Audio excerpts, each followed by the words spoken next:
Assalamualaikum warahmatullahi wabarakatuh. Saya Rizky Ramadan dari Prodi Arsitektur ingin membahas tentang sejarah arsitektur Nusantara. Nusantara itu apa sih? Nusantara adalah istilah yang kerap digunakan untuk menyebut Indonesia.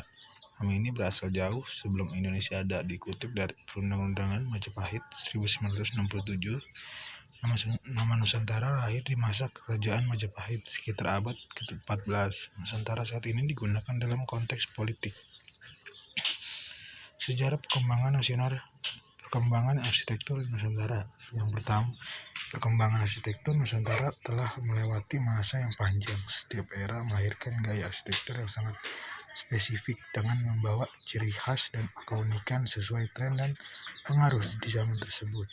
Menariknya, arsitektur Nusantara mempunyai sejarah dan perkembangan dari masa ke masa yang patut diketahui agar lebih paham mengenai alasan mendasar tersebut. Arsitektur Nusantara masa kini. Jenis-jenis bangunan arsitektur Nusantara. Yang pertama adalah arsitektur Nusantara era vernakular. Yang kedua, arsitektur Nusantara era Hindu-Buddha. Yang ketiga, arsitektur Nusantara era Islam. Yang keempat, arsitektur Nusantara era kolonial. Yang kelima, arsitektur Nusantara era kemerdekaan. Kelima, ada arsitektur Nusantara era modern dan kontemporer.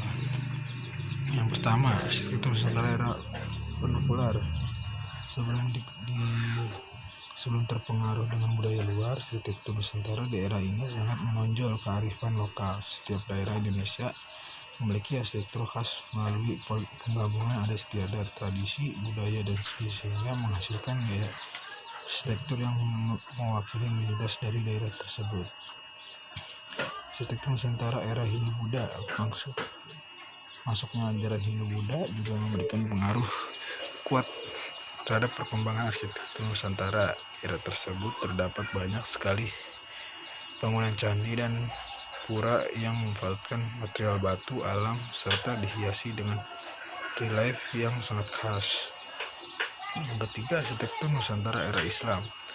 Setelah ajaran Hindu-Buddha, ajaran Islam mulai memasuki Indonesia. Pada awalnya, ciri khas arsitektur Nusantara era kerajaan Islam belum banyak mengalami perkembangan, sehingga terdapat banyak desain masjid kuno yang masih mengadopsi arsitektur khas Hindu-Buddha.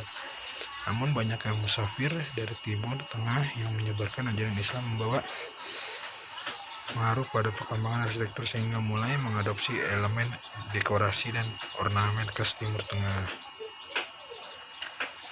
Yang keempat, arsitektur Nusantara era kolonial.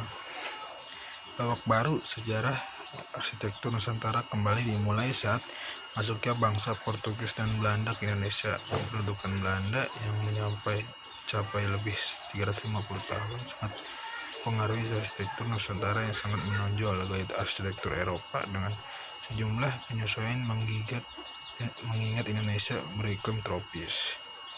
Yang kelima adalah arsitektur Nusantara era kemerdekaan. Saat Indonesia merdeka pada tahun 1945, pembangunan infrastruktur mulai dilakukan secara masif. Saat itu, pemerintah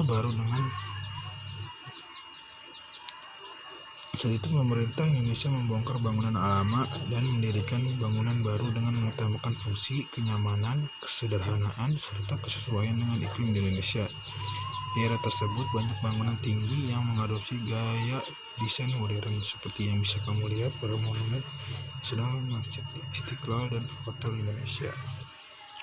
Arsitektur Nusantara era ke-6, arsitektur Nusantara era modern dan kontemporer berlaku hingga sekarang. Arsitektur Nusantara mulai dipengaruhi oleh gaya arsitektur global dengan mengadaptasi bangunan gaya modern dan arsitektur kontemporer. Gaya arsitektur ini sangat fleksibel, mengikuti tren dan memungkinkan para arsitektur untuk terus bereksplorasi, mengombinasikan berbagai gaya secara seimbang namun tetap mengutamakan kesederhanaan, fungsi, dan estetika. Faktor-faktor yang mempengaruhi arsitektur Nusantara. Yang pertama adalah budaya, cincin, musim, dan geografis. Kesimpulan menurut saya, arsitektur adalah menjadi tahu bangunan arsitektur Nusantara di Indonesia yang ragam modelnya dan bentuk rumah arsitektur yang tradisional sampai modern, yang dari rumahnya yang lama sudah berubah menjadi modern. Sekian dari saya, Rizky Ramadan. Assalamualaikum warahmatullahi wabarakatuh.